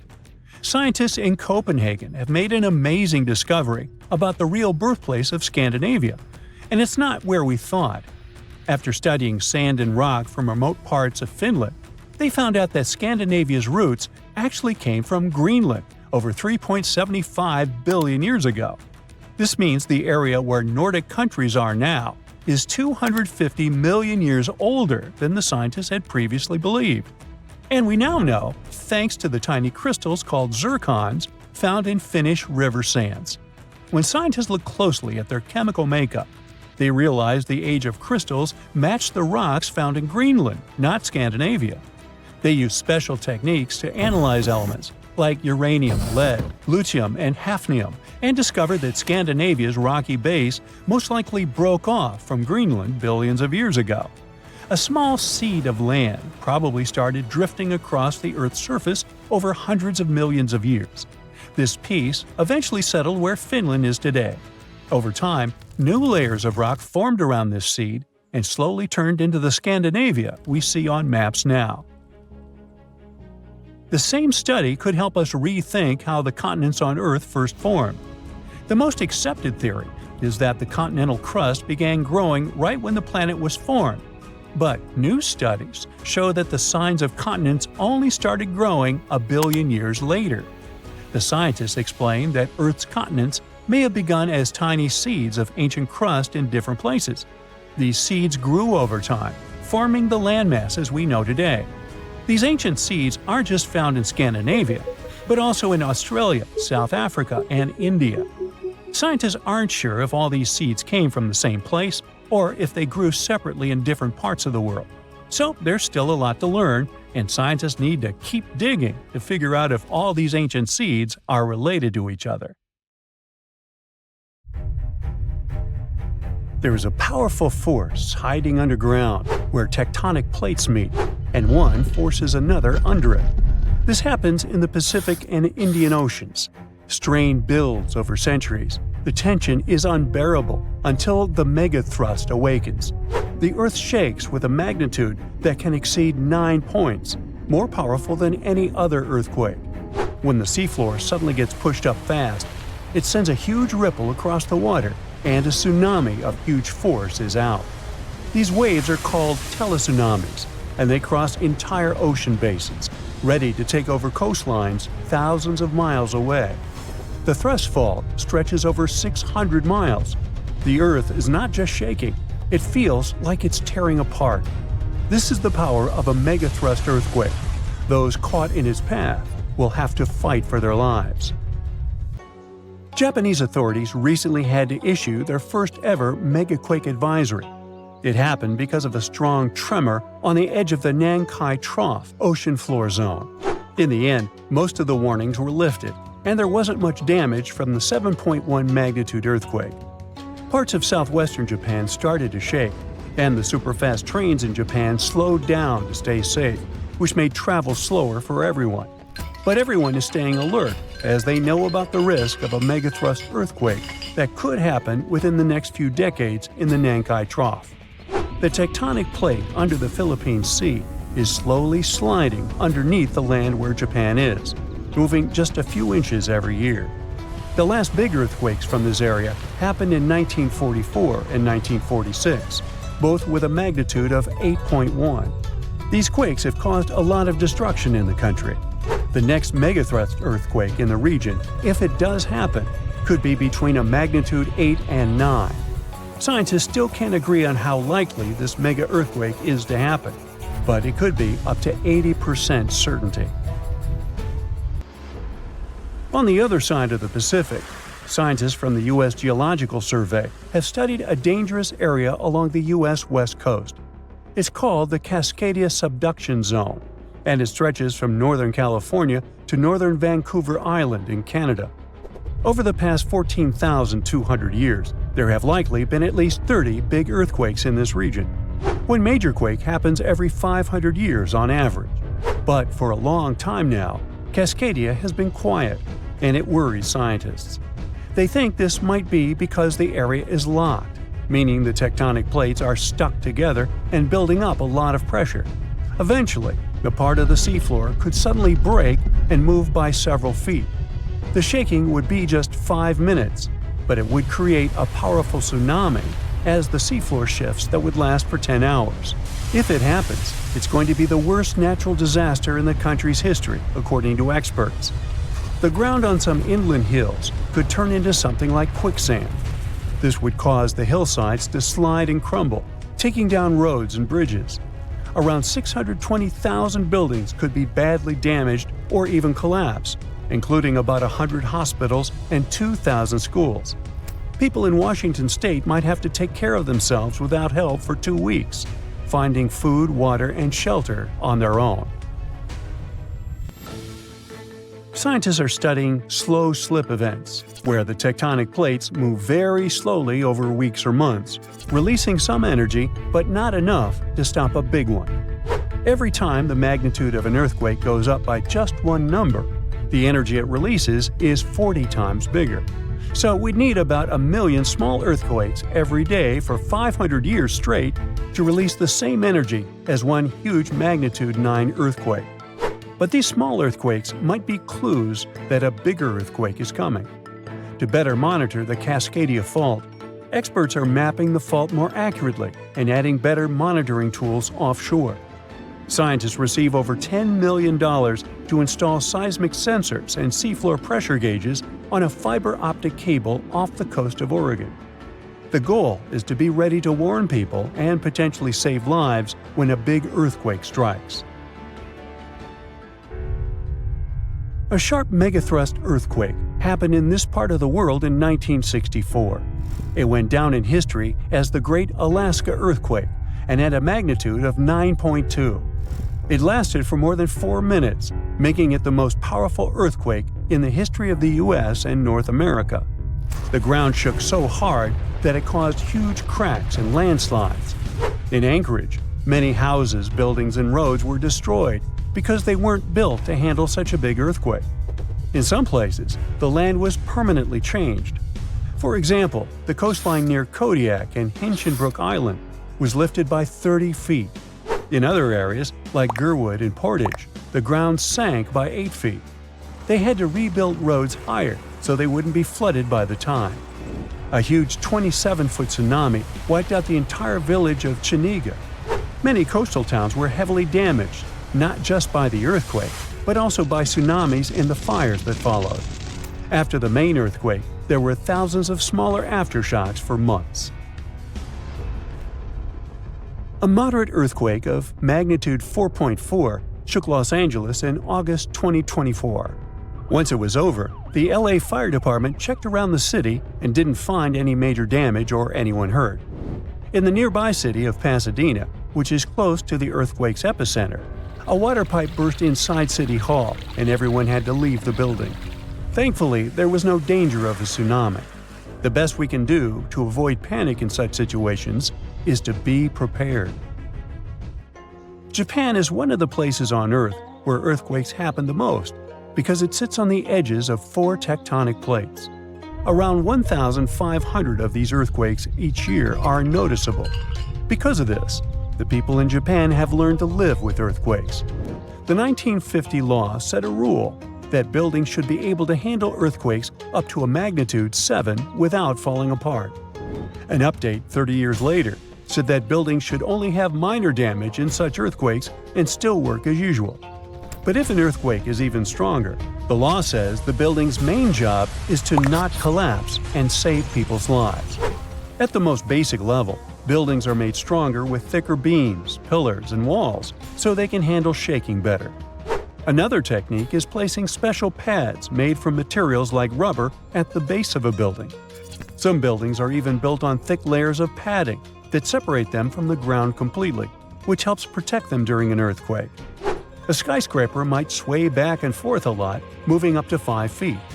To stop it from getting damaged, engineers can add something called dampers every second floor all the way to the top. These dampers are like giant bicycle pumps, but instead of air, they're filled with liquid. When the building shakes, the dampers push against the liquid inside them. Even though the liquid doesn't squish very much, it can still absorb some of the shaking. When they're building tall skyscrapers, engineers try to make the structure as simple and balanced as possible. This means having each floor the same height and placing the support columns evenly.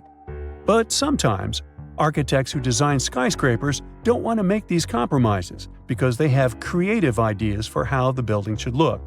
Then they have to find compromise solutions. For example, Tokyo's Skytree Tower, one of the tallest buildings in the world, is designed in a futuristic style but also includes special features to protect it from earthquakes. It has a central pillar, like in traditional Japanese pagodas, and seismic dampers that help absorb the energy from an earthquake, keeping the building safe. It's 9:59 a.m. when a man is jolted awake in his bed by a powerful, mysterious force.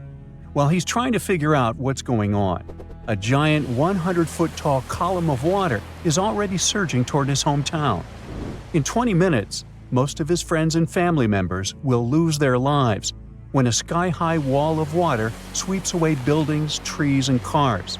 And it can happen to you at any given time. It's the day after Christmas in 2004. Thousands of tourists from Europe and America are enjoying tropical beaches in Thailand, Sri Lanka, and Indonesia when a powerful undersea earthquake strikes off the western coast of northern Sumatra, Indonesia. It's a 9.3 magnitude earthquake, the most powerful ever recorded in Asia. It triggers one of the largest tsunamis in history, the Boxing Day tsunami, which will take the lives of 230,000 people within a few hours. The city of Banda Aceh in Sumatra, Indonesia, home to 260,000 people, is the closest to the earthquake's epicenter. In less than half an hour after the quake, huge 10-story tall waves crash into the city. More than 60,000 people lose their lives immediately. The destruction is so severe that almost no one in its path survives. Next, the tsunami hits Thailand. The waves, rushing at a mind-boggling 500 miles per hour across the Indian Ocean, reach the shores of Phang Nang and Phuket about 90 minutes later. Despite such a significant time gap, both locals and tourists are caught totally off guard. Many beachgoers even walk out onto the beach, curious about the strangely receding sea, only to be overtaken by a towering wall of water. Nearly 5,400 people, including 2,000 foreign tourists, won't survive that day in Thailand. An hour after Thailand, the tsunami hits southeastern India near Chennai. Debris-filled waves push miles inland, taking the lives of more than 10,000 people. Sri Lanka faces even worse devastation. The island will lose over 30,000 people, and hundreds of thousands will become homeless. The tsunami's incredible strength is evident even far away. 8 hours later, it claims its last victims in South Africa, 5,000 miles from the quake's epicenter. There, rogue waves catch swimmers off guard. Researchers from NOAA's Center for Tsunami Research explain that the destruction was due to the sheer power of the earthquake. It originated from a megathrust fault. That's where heavy ocean plates dive beneath lighter continental plates. These faults are the largest in the world and lie underwater. The 2004 earthquake ruptured a 900-mile stretch of the Indian and Australian plates, 31 miles beneath the seafloor. Plus, instead of one quick jolt, the quake lasted for 10 minutes and released an unimaginable amount of energy. During the shaking, massive sections of the seafloor moved upwards by 130 feet. That's a lot. Such a sudden movement set colossal waves rippling across the ocean. Imagine it like dropping a massive pebble into the water. The thing is, tsunami waves aren't like those surfing waves you may imagine. No, they look like a fast-moving whitewater river that floods everything in its way. If you get caught in those raging waters, it's almost impossible to survive. If the powerful currents don't pull you under, floating debris will. That's the reason why, during earthquakes, there are usually many injuries and fewer lives lost. With tsunamis, it's the opposite. There's way fewer injuries than fatalities because it's too hard to survive. Catastrophic tsunamis like the one in 2004 are rare. That's why India and Sri Lanka had no record of such disasters. This lack of experience, combined with the absence of warning systems, made the consequences of the disaster even more tragic. People didn't feel the earthquake because they were far from the epicenter. And with no natural warning signs, no official alerts, and no history of tsunamis, the waves that hit crowded coastlines had devastating effects. By the way, the Pacific Ocean, the largest ocean on Earth, is where most earthquakes and tsunamis occur. Locally damaging tsunamis strike somewhere in this ocean about once every 1 to 2 years. 76% of the recorded fatal tsunamis happened in the Pacific. And 99% of tsunami casualties are caused by local or regional tsunamis, which occur more often and hit quickly. But then a question arises: could a tsunami as devastating as the Boxing Day one happen again? Unfortunately, the answer isn't very straightforward. A warning system has indeed been established in the Indian Ocean. Its goal is to alert coastal nations of potential tsunamis. But human behavior is still a critical challenge. This became clear during a real-life test in 2012. That's when many residents of Banda Aceh, Indonesia, simply ignored evacuation towers after a tsunami warning. People never seem to learn, huh? The Indian Ocean Warning Network uses undersea pressure sensors placed near tectonic plate fault lines. These sensors detect any changes and transmit data to surface buoys, which then send it via satellite to control centers on land. Authorities analyze the information and decide whether to issue warnings and evacuate at-risk areas. Aceh, located on one of the world's most active fault lines, implemented additional safeguards. They installed sirens in coastal cities, and people get alerts on their cell phones. Plus, there are evacuation towers, reinforced concrete structures capable of holding 500 people. They are special safe zones. Authorities did test how well prepared people were. In 2009, 18 Indian Ocean countries participated in an evacuation drill, simulating a large earthquake. Thousands of coastal communities took part in this drill, and officials concluded that the exercise had been a success. Fast forward to the system's first real test in April 2012. An 8.6 magnitude undersea earthquake west of Aceh triggered tsunami warnings. And even though there were no significant waves, the whole situation revealed critical flaws. Many residents ignored evacuation towers, choosing instead to flee by car or motorbike. This led to citywide traffic jams, with people getting stranded in areas vulnerable to a potential tsunami. It was chaos. Some residents even went back to the beach to look for the signs of a tsunami, which is a life-threatening mistake. So apparently, there is still a lot of work to do when it comes to tsunami survival. But what you need to know by heart is the signs of an impending tsunami. First of all, it's severe ground shaking. Strong earthquakes near coastal areas can generate tsunamis. If you notice that water on the beach starts to recede at an alarming rate, exposing the ocean floor, reefs, and stranded fish, run. Then there might be unusual ocean sounds. Keep in mind that a loud roaring noise, resembling a train or jet engine, may accompany an approaching tsunami. If you notice any of these warning signs, do not wait for official evacuation orders. Leave low-lying coastal areas immediately and move to higher ground as fast as possible. If you're at home, make sure your family members know about the tsunami and follow official guidance. You should remember that locally generated tsunamis may strike within minutes. You have to act quickly. If it's a distant tsunami, you may have more time to evacuate. If you don't have an opportunity to move inland, hide in high reinforced concrete buildings. Avoid staying in small buildings or homes in low-lying areas. If you're on a boat, stay offshore. Tsunami activity isn't as dangerous in deep water, so avoid returning to port during a tsunami warning. If you're already in port, check with harbor authorities for guidance. If it's possible to move to deep water, do it in an orderly manner. It may be safer for small boat owners to leave their vessel and move to higher ground. And always, prioritize moving to higher ground over saving your belongings. If you live in a coastal area, you can take some measures to protect your property in advance. Since most tsunami waves are under 10 feet, you may consider elevating your house. It can reduce damage. You can also consult an engineer to assess and reinforce your home. And finally, don't forget to protect outbuildings too, and create fences that will allow animals to reach higher ground. The Earth has three main layers: two parts of the core, the dense, hot inner core, and the molten outer core. Then comes the mantle. And then follows the thin crust, the surface that supports life as we know it.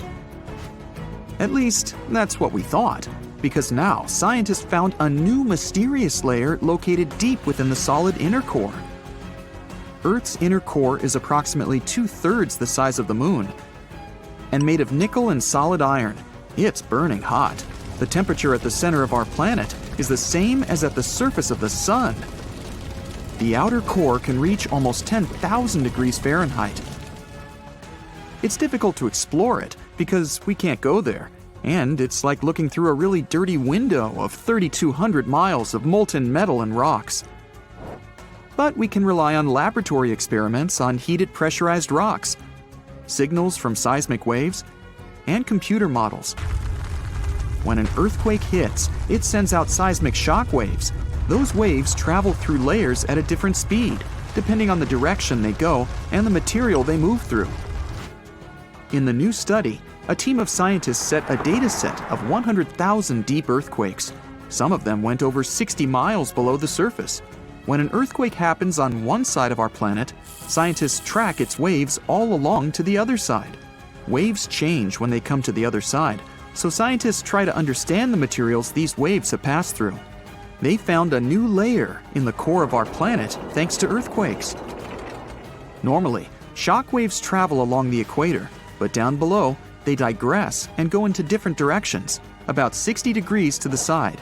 When waves pass through the inner core going from north to south, they will travel more quickly than waves going through the core parallel to the equator.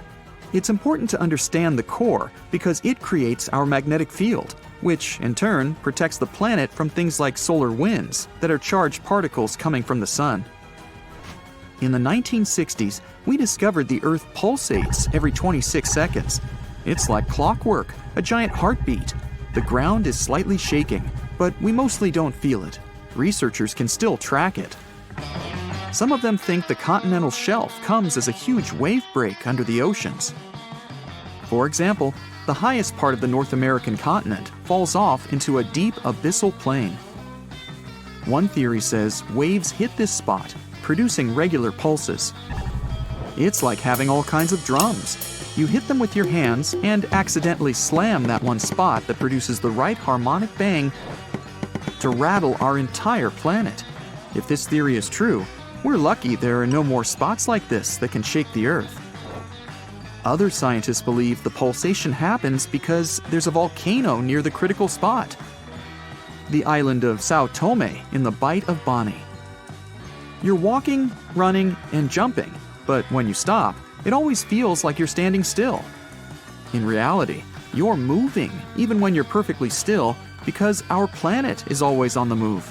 Depending on where you're at, you could be spinning through the universe at more than 1,000 miles per hour.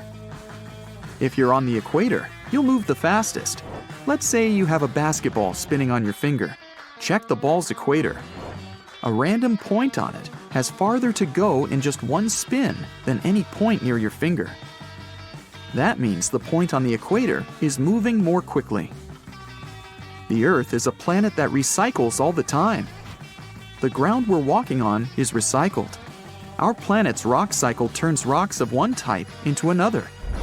That's a cycle that goes on and on. The depths of our planet are filled with magma. As magma is going out onto the surface, it hardens into rock.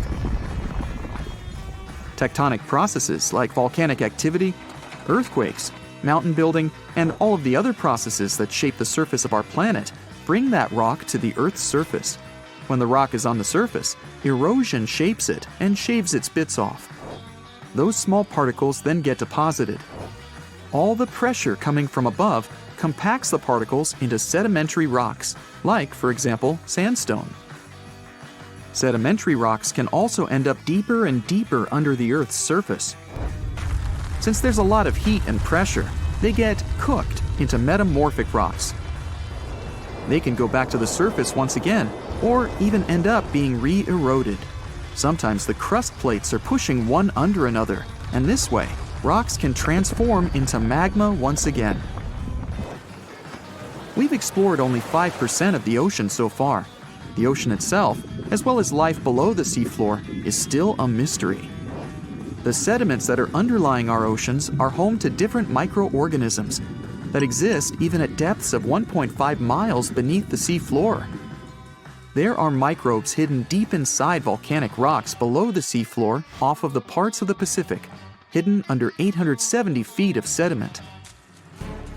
The biosphere under the seafloor is growing extremely slowly compared to life on the surface. Cell division happens every 10 to 1,000 years. Something's different about the Earth's axis. Climate changes and melting glaciers, mostly in the regions like the Himalayas and Alaska, made the axis shift. Our planet has two kinds of poles. Are the south and north magnetic poles. They affect things such as drift and navigation. The axis that the Earth is spinning around is another kind of pole. It shifted a little bit over time, but we don't know exactly why. Researchers realize there are moving masses of water, pushing the Earth's axis eastward. Take a basin of water as an example. If you're moving it back and forth, sloshing makes the water move its weight all around. A similar thing is happening on a planetary level. No matter how large an earthquake is, no human could ever feel an earthquake on the opposite side of the Earth, although some people claim they did. In 2013, there was one near the Kuril Islands with a magnitude of 8.5. It went around 400 miles deep. It was so strong, people in Australia reported they could feel the ground shaking. The strongest earthquake happened in Chile in 1960 with a magnitude of 9.5. The rupture zone stretched from 311 miles to almost 620 miles along the country's coast. Earthquakes with a magnitude of 10 or higher can't happen. The magnitude depends on the length of the fault where it occurs. The longer the fault, the bigger the earthquake. A fault is a break in a part of the planet's crust. It has rocks on both sides, and they move past each other. We haven't found a fault long enough to generate earthquakes with a magnitude of 10 or more. If it happened, it would extend around most of our planet. An earthquake with a magnitude of 12 would require a fault larger than our planet. One side of our planet is getting colder than the other. The Earth has a system that keeps it warm from the inside, a red-hot liquid interior deep below the surface. It spins and, at the same time, generates a magnetic field and gravity. That way, the Earth's core holds the atmosphere closer to the planet's surface. The Earth also absorbs heat from the sun, mostly on the surface. The heat doesn't spread equally on all parts of the Earth. One side of the planet, the Pacific Hemisphere, is losing heat more quickly than another, the African Hemisphere. This happens because land traps more heat than the surface under the ocean. The seafloor is way thinner than the landmass. Also, the temperature caused by the heat coming from inside the Earth is getting lower because of huge amounts of cold water above it. Clouds are not just like some fluffy distant pieces of cotton. They weigh more than 1 million pounds and help regulate our planet's temperature. If you take all the water droplets in clouds and bring them to the surface, you could cover the planet with a liquid layer as thin as a human hair. It doesn't seem like a lot, but this water is crucially important for climate. We'd have warmer temperatures if it weren't for the clouds. Doctor, I can't understand what's going on. I feel dizzy and, how do I say it? I'm tilting. It didn't happen overnight. Like, I didn't wake up and couldn't stand straight. No, one day, I felt that my axis had shifted by 1 inch. Another day, it was 2 inches. And once, you won't believe it was 31.5 inches. That's alarming. What if I accidentally turned upside down and all my inhabitants fall off my surface? Ah, dear Earth. We ran some tests and are ready to explain an unfortunate combination of factors that has affected your axis. The last one will perhaps be the most unexpected and upsetting. It all started back in March 2011, when a devastating magnitude 9 earthquake struck off the coast of Japan. It was so powerful that not only did it shift Earth's axis, but it also shortened the length of the day. This earthquake displaced our planet's axis by approximately 6.5 inches and may have moved Japan's main island by about 8 feet. Like other similarly massive earthquakes, it also altered Earth's rotation speed. To make it easier, let's compare it to a spinning ice skater.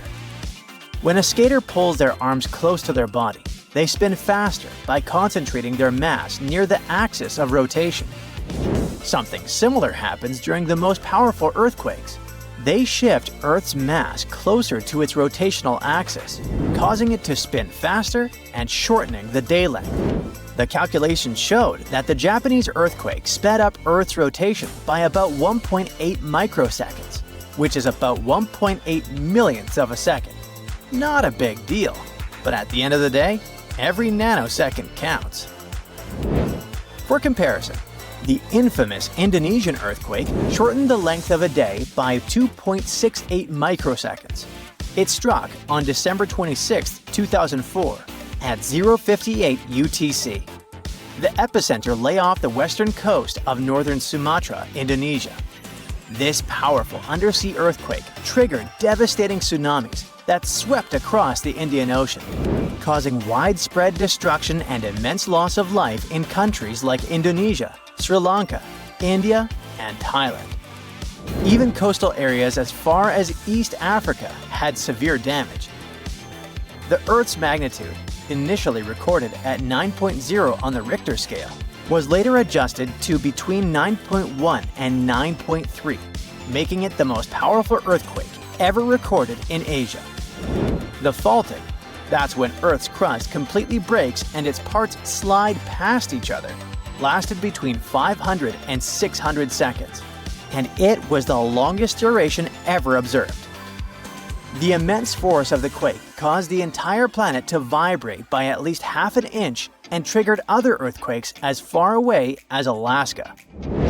All that immense energy the earthquake released caused subtle but quite measurable changes to Earth. The shift in mass slightly changed the planet's rotation, shortening the day. It also caused a small wobble in Earth's axis from 1 to 2.4 inches toward 145° east longitude.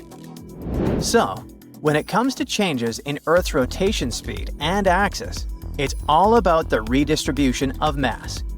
This can happen naturally through disasters, but human activities can also trigger it. Take the Three Gorges Dam, for instance. This massive structure across the Yangtze River in China's Hubei province may seem to be an engineering triumph, but it's pretty ambiguous. Finished in 2012 after nearly 20 years, this massive dam is 7,660 feet long and 607 feet high.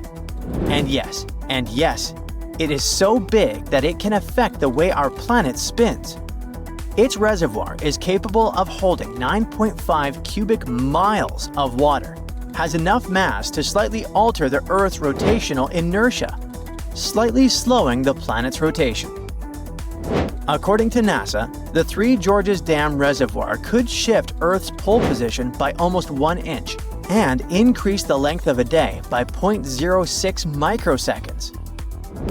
Dams aren't the only worry. If polar ice melts, water rushes into the oceans, hiking up sea levels, especially near the equator. This mass shift slows Earth's spin way more than dams do. You won't feel it day to day, but it can affect ultra-precise equipment, such as atomic clocks. To fix this, scientists suggested a negative leap second, making a minute 59 seconds, to balance Earth's spin changes. Okay, so you're thinking you've got nothing to do with all those tilts. You don't build dams, right? Bad news. If you take regular showers, you're part of it too. Every time you turn on the tap, you're affecting Earth's tilt just a tiny bit. Thing is, our planet is always shifting and adapting, so even small actions like using water can influence its orientation. Over the past 2 decades, groundwater pumping has caused the Earth's tilt to shift by 31.5 inches. This water redistribution is equal to about 0.24 inches of sea level rise. It turns out that among climate-related causes, groundwater redistribution has the largest impact on the drift of Earth's rotational pull. But what is groundwater? It's the water stored beneath the Earth's surface, filling the spaces in soil, sand, and rock. It comes from rain and other precipitation that seeps into the ground, collecting in underground reservoirs, aquifers. Unlike rivers and lakes, groundwater stays below the surface, acting like a natural water reserve. Thanks to it, we have a steady supply even during dry periods. Many people, especially in rural areas, rely on groundwater as their main source of drinking water. Farmers use it to irrigate crops, while industries depend on it for manufacturing and cooling systems. It sounds pretty harmless, doesn't it? How can something so useful cause our planet to shift? Well, a study covering data from 1993 to 2010 revealed that we've pumped about 2,150 gigatons of groundwater in that time. And this large-scale water removal has shifted the Earth's tilt and rotation. After we use groundwater, much of it eventually flows into the oceans, contributing to rising sea levels. In areas like Western North America and Northwestern India, people use a lot of groundwater, and it may have a connection to these shifts. Yikes, let's face it. All these findings are rather disturbing. But understanding the impact of groundwater use is already a huge step in the right direction. Hey, I'm not done yet. This tilting issue isn't just about stuff happening on Earth. We also need to look at space. We've talked a lot about water, right? Well, you know that the moon has a big role in that. Its gravity is super important for forming tides and all that.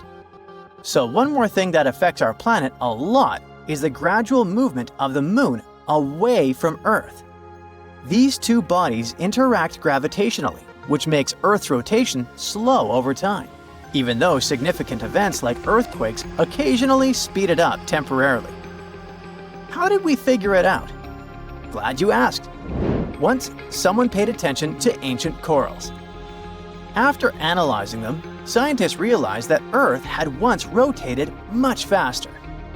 The thing is, corals grow by laying down thin layers of calcium carbonate. They do it daily, and variations reflect seasonal changes. By counting these layers, scientists have calculated the number of days in a year millions of years ago.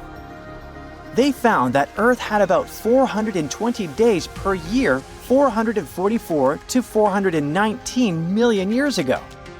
But over time, the moon's influence had caused Earth's rotation to slow. And now we only have 365 days in a year. I feel robbed, At the moment, the moon is moving 1.5 inches away from Earth each year. That's about the same speed at which your fingernails grow. Astronomers have figured it out with the help of special mirrors placed on the moon during the Apollo missions.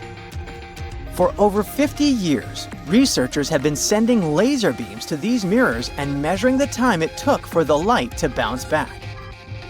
In any case, dear Earth, at the moment, your condition isn't critical. As for your inhabitants, they won't fall off your surface. All thanks to your gravity, pulling them toward your center. Just don't switch it off, and everything's gonna be fine.